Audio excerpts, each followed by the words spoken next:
can you explain the difference between Medicaid planning and Medicaid pre-planning? Sure. So pre-planning is so if you and your husband are like, if you're higher up in age, probably like your mid What is 50s, that age? Tell me what that age. Sorry, mid what? 50, mid 50s. Okay. You need to start looking. I mean, everybody always says, I'm not going to go to a nursing home. I'm not going to go in there, but we don't know the future. So the best thing to do is at that age, should you be looking for long-term care insurance to pay in the nursing home when you do go, if you go, okay? So that's one thing to start with. Also, what do you have for assets? Do you have investments, 401k, stocks, bonds, CDs, mutual funds? Do you have farmland? Do you have a house? You need to go to an elder law attorney, which we can recommend a great one, and talk about an irrevocable trust.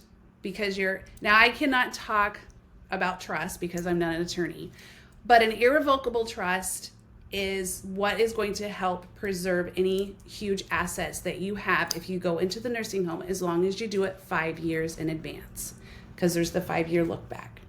So that's your pre-planning.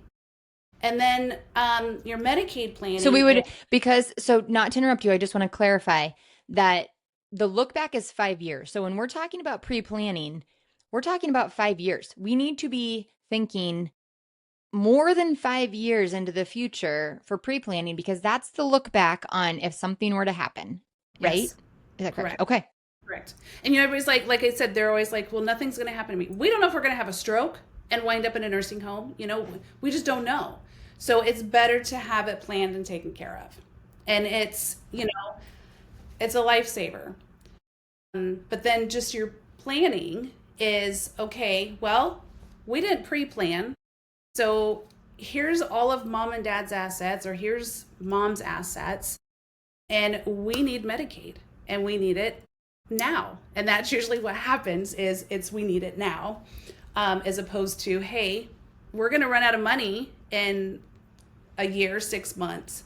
So then that's when, obviously I step in again and help you plan, like, okay, this is what our case is going to look like. This is how we're planning. This is how we're planning our spend down. This is how we're planning what we're going to pay off, what we can't pay, and when we will actually be on Medicaid.